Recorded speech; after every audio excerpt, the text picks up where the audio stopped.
Greetings and salutations. I am your humble Adobe instructor, AJ Wood, and we're talking Photoshop CS5. Appreciate you being here for another Tip Tuesday.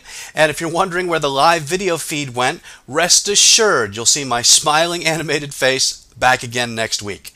Want to thank you for tuning into last week's episode on content-aware scaling, and I really want to thank you for making the Facebook application video go viral yesterday. I thank you for all the questions and the comments. I wouldn't be making those videos without your participation, so please keep that coming and I'll keep making the videos. Today we're going to take a look at making a quick watermark on an image, so let's flip over and check that out. I'm going to zoom in to see things a little better, and we'll go ahead and grab the type tool, and I'm going to click on this image. And if you were on a PC, you'd hold the Alt key, dial 0169, or if you're on a Mac, you press Option G, and that's going to create a digital copyright.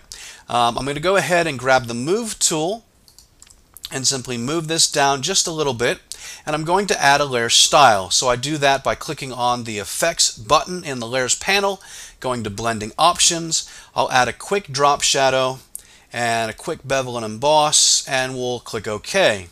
Notice now in the Layers panel I have my layer effects. I've got the drop shadow and the bevel and emboss. But what I really wanted to talk to you about was opacity versus fill. Notice if I change the opacity to 50%, the layer contents and the layer styles go semi-transparent.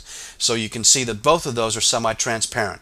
I'm going to change the opacity back to 100% and watch what happens when I change the fill.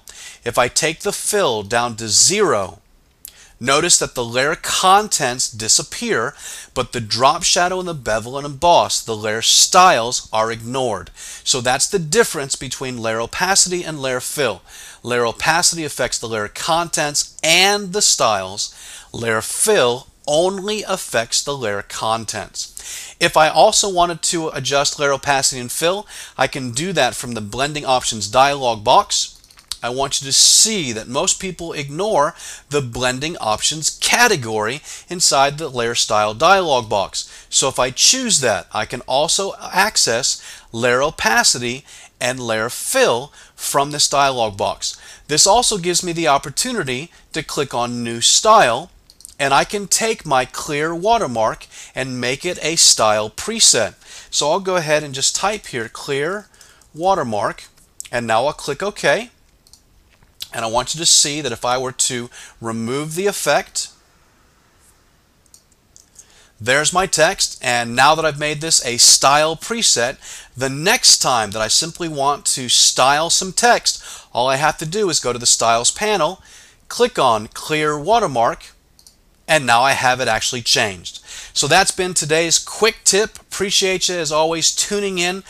I encourage you to follow me on Twitter, join our Facebook fan page, or subscribe to this YouTube channel. Again, I wouldn't be here without your comments and questions. Thank you for your patronage, and I'll see you next week.